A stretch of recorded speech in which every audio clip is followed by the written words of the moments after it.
19 अक्टूबर और 20 अक्टूबर 19 और 20 संडे और मंडे जी इंशाल्लाह 2025। जी बिल्कुल सर। अब जो है ना वो पहले दिन का बिगनिंग टू जो है ऑनवर्ड क्या जी किस तरह की परफॉर्मेंसेस हैं जी बिल्कुल सही। उसमें इंस्ट्रूमेंटल है इस मुझे इतला है कि इस दफ़ा कोई क्लासिकल डांस परफॉर्मेंस भी है। बिल्कुल ऐसा ही है। दूसरा दिन क्या है, जी किस तरह का है, और ये जो दोनों दिन नए टैलेंट से लेके और सीनियर आर्टिस्टों तक परफॉर्म कर रहे हैं, ये किस किस सिटी से और किन किन सूबों से आ रहे हैं? बिल्कुल हजूर, हमारा जैसे कि जिक्र हुआ 2 दिन का फेस्टिवल और इसमें मिक्स परफॉर्मेंसेज होती हैं जी।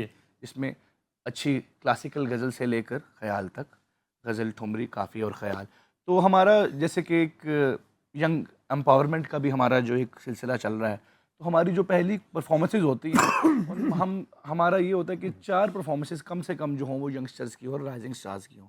और इस दफ़ा जो है माशाल्लाह एक वायलिन बजवा रहे हैं हम क्लासिकल, जो कि बहुत कम है। और ये वो चीज़ें हैं जो रेयर हो चुकी हैं पाकिस्तान में। हमारे मुल्क में वाहद एक सरोद रह गई है, वो बज रहा है, सरोद बजेगा। और फिर एक youngest Pakistani classical sitar player है जो कि बजा रहा है, ख्याल बजा रहा है। लोग गाने बजाते हैं सितारों पर, लेकिन वो ख्याल बजा रहा है। ये इंस्ट्रूमेंटल है। सैक्सोफोन है। फिर गज़ल भी है, ठुमरी है, काफ़ी है। तो फिर दूसरा जो दिन है उसमें हम अवार्ड भी दे रहे हैं 20 को, क्योंकि मेन डे होता है। 19 है तो दोनों ही मेन डे, लेकिन 20 को हमने अवार्ड का दिन रखा हुआ है एज पर the availability of the artist, जिनको भी हम अवार्ड दे रहे हैं।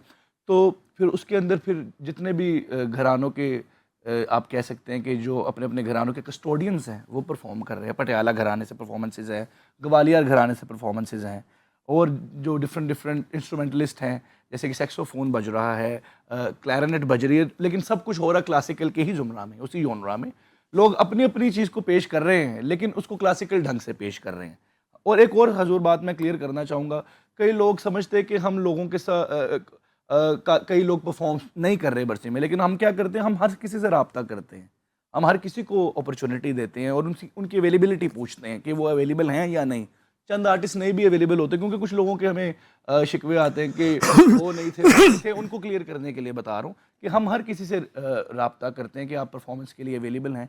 अगर वो अवेलेबल होते हैं तो फिर उनको वेलकम है, वो परफॉर्म भी करते हैं वहाँ पे एज पर देयर अवेलेबिलिटी, क्योंकि आर्टिस्ट ज़्यादातर बिजी भी होते हैं इन दिनों में, क्योंकि आपको पता है कि आफ्टर होली मंथ्स या गर्मियों के बाद ये एक म्यूज़िक का सीज़न भी शुरू हो जाता है।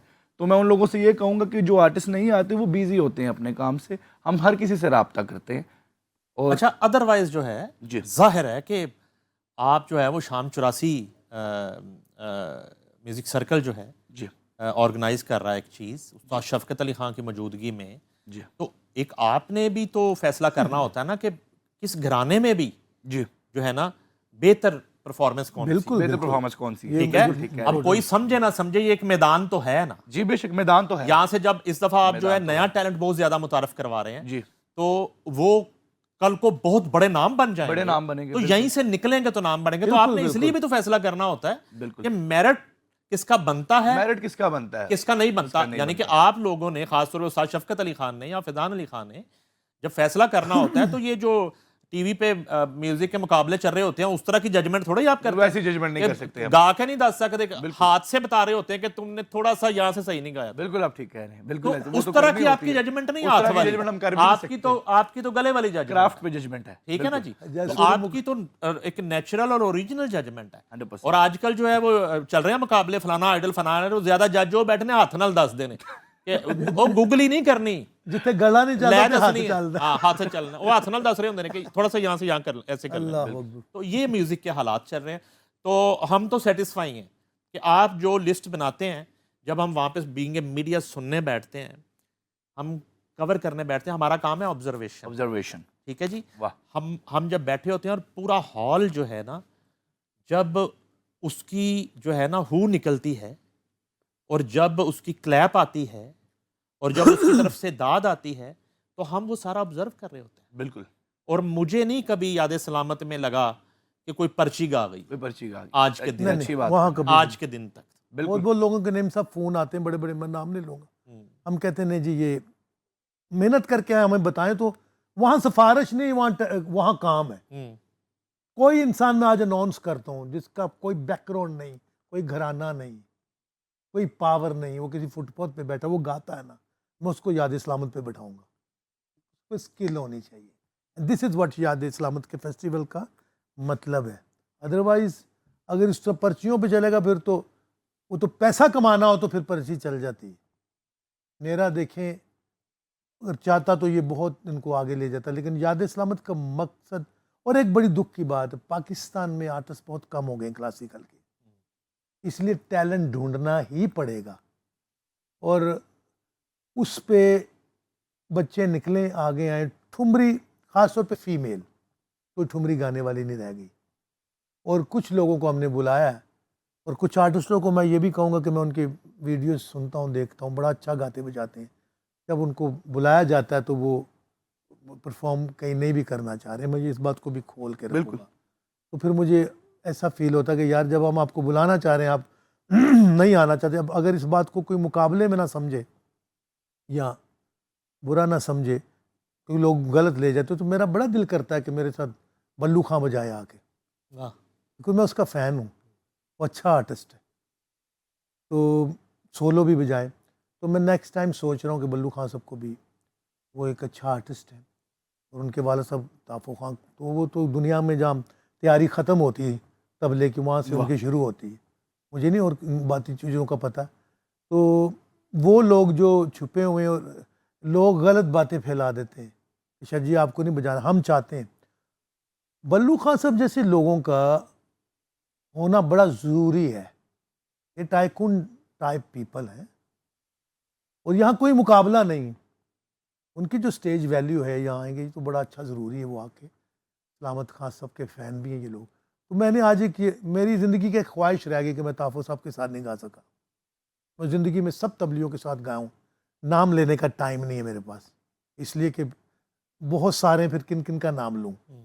लेकिन मेरी ख्वाहिश एक बहुत है जो कि मुझे उदास करती है, वो उस्ताद ताफ़ो खां साहब। मैंने उनसे कहा, मेरे बुज़ुर्ग थे, बड़े थे, कि मुझे आपके साथ गाना मेरा रैकेट बन जाएगा। वो कोई बात ना बन सकी। आपको याद होगा उस अफजाल अहमद साहब, अल्लाह उनको जन्नत नसीब करे, उन्होंने शो भी रख लिया था, और उसके ऑर्गेनाइजर थे अनीस अख्तर साहब हमारे प्यारे अनीस। तो वो किसी वजूहात की वजह से शायद मुझे बाहर जाना पड़ गया, नहीं हो पाया। लेकिन मेरी ये ख्वाहिश रह गई। अब मेरी ख्वाहिश है कि मैं बल्लू खां के साथ गाऊँ, और मैं उनको आपके प्लेटफॉर्म से पैगाम दे रहा हूँ कि आप मेरे भाई हैं, आपको पाकिस्तान को और इस क्लासिकल स्टेज को आप लोगों की ज़रूरत है। देखिए शहबाज हुसैन खां उस्ताद ही कहना चाहिए, लाजवाब तबली है इस वक्त, पाकिस्तान को सही मानों में रिप्रेजेंट कर रहे हैं शहबाज। तो वो लंदन से आता है, वो बंदा ऐसा दरवेश आता है, क्या बात, खुद की टिकट लेके, मैं पैसे भी दे रहा हूँ तो कह रहा नहीं मुझे नहीं लेने। सलामत अली खान साहब की परसी पे आना बजाना ये हमारी सादत है, ये शहबाज हुसैन खान। अब मैं दो लोगों का बड़ा मुंतज़र हूँ, एक टोनी साहब का, बाकी लोगों के साथ तो मैं बहुत गाया हूँ। मैंने फिर कहा कि नाम किसी का क्या लेना, इतना वक्त नहीं है। तो बल्लू साहब के साथ गाने को मेरा दिल करता है। और उनके ताफ़ो साहब के एक और बड़े अच्छे बेटा बजाते हैं, क्या नाम उनका, वाजिद साहब। वाजिद। मैंने उनका एक क्लिप देखा, बड़ा अच्छा उन्होंने, मैं एक सच्चा इंसान हूँ जो सच बोलता हूँ। क्या बात, उनको भी स्टेज पे आना चाहिए, और ये स्टेज उनका है और हम उनके हैं। मैं, हमारा घराना कभी किसी के साथ मुकाबला नहीं करता, जो करते हैं उनके भी साथ, ये तो ऐसे लोगों ने पिलाया हुआ। तो ये मेरी कुछ ख्वाहिशात हैं। अनीस अख्तर से याद आया कि वो इश्तियाक अली हैं हारमोनियम प्लेयर। आज वो माशाल्लाह पता नहीं है या नहीं है। उनके लिए सुना है कि फैसलाबाद में वो रेडें हो रही हैं। एक आर्टिस्ट का आपको वाकया बता दें, उन्होंने बड़ा तंग करता था, तो आपको पता फोमी खां हुआ करते थे, और कहा यार इन गाना ना गाओ, इन्हों ना उंजी वार्ड दे दो, कहते गुर्दे खराब हैं और इसको अवार्ड दे के फारिग करो। तो बाकी ये सिलसिले भी चल रहे हैं, इश्तियाक सब भी हिस्सा होंगे हमारा इंशाल्लाह फेस्टिवल। और सबसे बड़ी बात आप हैं, मैं आपका शुक्रिया अदा करता हूँ। Welcome sir. बहुत अच्छी बातें हुई आज।